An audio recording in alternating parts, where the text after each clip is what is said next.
Bonjour tout le monde. Donc, je vais parler un peu de mon expérience comme praticien, dans l'espoir que, bon, que ça puisse rejoindre un peu vos expériences aussi à vous et que vous puissiez faire des liens pertinents. Je vais essayer d'aider à faire ces liens-là.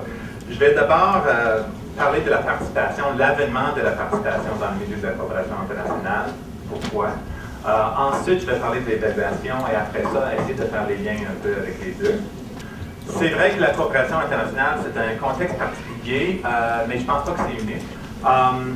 C'est un contexte caractérisé par les inégalités sociales, politiques, économiques, un contexte qui se caractérise par les différences culturelles. Puis bon, il y a un autre aspect ici qui va devenir plus important dans la deuxième partie de la présentation, c'est une culture institutionnelle de la coopération, une culture, disons, de secteur, qui est vraiment imprégnée par la gestion axée sur les résultats. Moi, beaucoup de mes repères professionnels viennent d'Afrique de l'Ouest. Donc, si je donne des exemples, ça va être dans ce contexte-là. Mais je crois qu'il y a quand même beaucoup de similitudes avec d'autres exemples.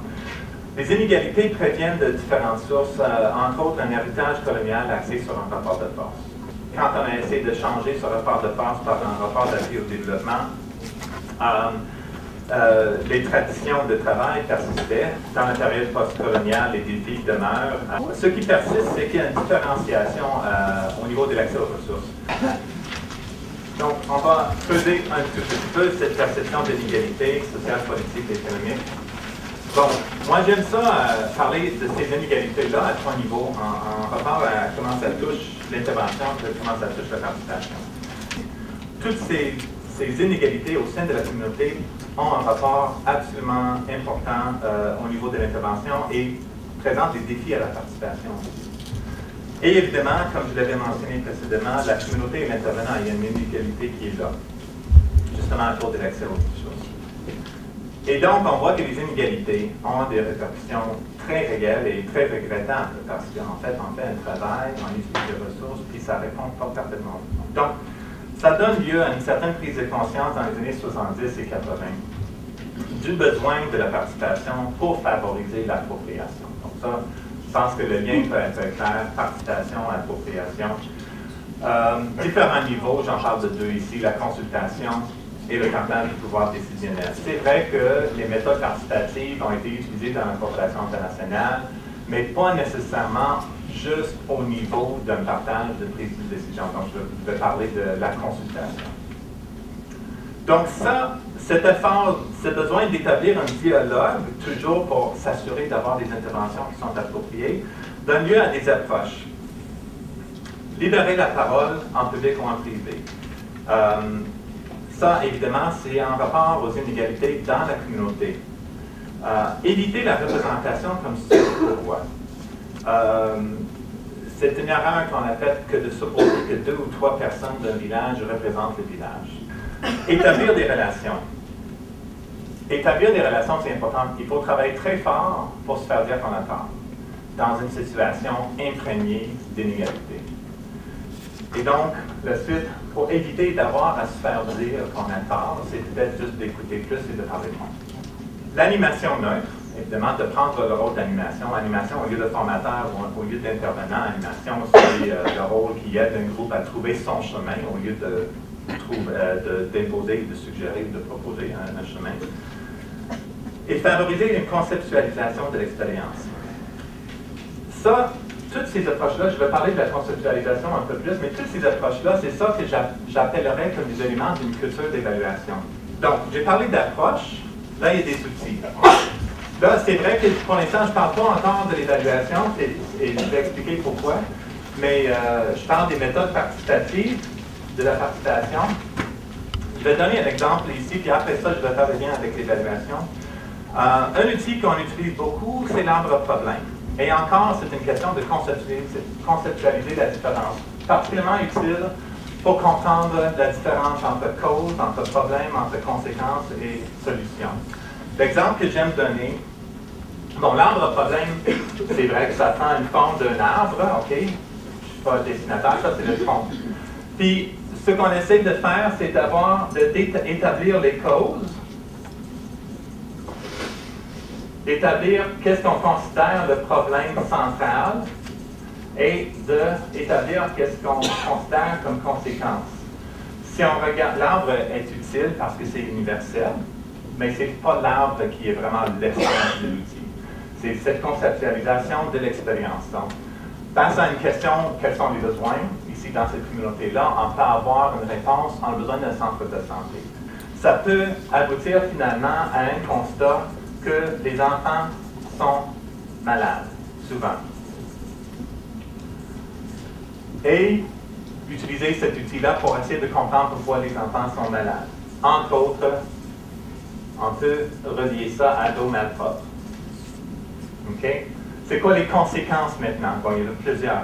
C'est quoi les conséquences? Bien, il y a des conséquences. Bon, ça prend des coûts pour soigner des enfants. Ça veut dire c'est le risque de mortalité, des risques de malnutrition, parce qu'on digère mal la nourriture quand on est malade, etc. Il y en a d'autres conséquences. Donc, cet outil-là, participatif, c'est un cliché, c'est une photo d'une situation à un moment donné. L'autre exemple, sans aller dans tous ces détails, les diagrammes Venn, c'est un bon exemple. Là. Ça permet d'établir la pertinence par rapport à un enjeu. Le diagramme Venn, c'est une analyse des parties prenantes et qui permet d'établir la pertinence de certaines parties prenantes par rapport à un enjeu donné et la proximité des relations qu'entretient la communauté avec ces parties prenantes-là. Les cartes, les calendriers, les dessins, etc., ça permet des comparaisons dans l'espace, le temps, dans l'importance, etc. Tous ces outils-là permettent d'établir un état des lieux, tout simplement. Et l'état des lieux, c'est la clé de l'évaluation dans l'approche de gestion axée sur le résultat. La gestion axée sur le résultat, c'est le repère le plus répandu dans le milieu de la coopération internationale en général, à travers le monde, et dans la coopération canadienne en particulier. Et l'idée est tout simple. On compare l'état des lieux d'une même situation à travers le temps. L'évaluation selon la GAR, gestion axée sur le résultat, bon, ça se fait par indicateur de réussite ou de progrès. À des moments, comme je l'ai mentionné, à des moments différents, on prend une photo, une cliché de la situation. L'évaluation, en fait, c'est la comparaison entre ces clichés. Ça peut être qualitatif ou subjectif ou quantitatif. C'est aussi la valeur qu'on accorde au changement. Est-ce que c'est bien? Ça, c'est fait à l'avance. Hein, dans une planification, c'est vraiment des résultats escomptés, des résultats prévus. C'est la discussion de la valeur qu'on accorde au changement perçu et les apprentissages sur les associations rattachées au changement constaté. Est-ce que ce changement-là est vraiment dû aux actions que nous avons apportées? Est-ce que les actions qu'on a apportées, qu'on a menées, est-ce qu'on les a bien faites? Toute cette réflexion-là, est-ce que c'était les bonnes actions à apporter? Si le changement est décevant, la valeur qu'on accorde au changement est en deçà de nos attentes, bien, finalement, on est en position de se poser la question, est-ce qu'on a vraiment posé les bons gestes pour répondre à ce problème-là? C'était peut-être pas l'eau, finalement, qui causait la maladie des enfants, c'était peut-être autre chose. Le diagramme de Venn, bon, quelques exemples ici. J'ai mentionné un peu c'est quoi. C'est le processus animé pour analyser les parties prenantes. Il démontre la participation des différents acteurs face à un enjeu, démontre la relation entretenue entre ces acteurs et la communauté. C'est une démarche de recherche-action. Hein. Quand on amène la recherche avec les gens, le danger du côté de la recherche, c'est que ça invalide les données. Hein. Quand on examine quelque chose, on affecte l'objet ou la personne observée. Mais il y a de là un renforcement des capacités humaines et organisationnelles. Dès la promotion de la pensée évaluative, ça provoque un réflexe de conceptualisation de la réalité, ça provoque un réflexe d'action sur les prises de conscience. Et c'est extrêmement important. Et si on voit l'évaluation de manière participative comme une intervention, et comme on se rend compte que, oui, les gens vont conceptualiser leur expérience de plus en plus à mesure qu'ils la vivent, cette expérience-là, mais ils n'ont pas besoin d'attendre le rapport d'évaluation qui sort 4 mois après la fin d'un projet de 3 ans pour agir sur leur prise de conscience. Ils sont capables d'agir tout de suite. Ça va fausser l'évaluation écrite. On met beaucoup l'accent sur la codification des résultats d'une évaluation.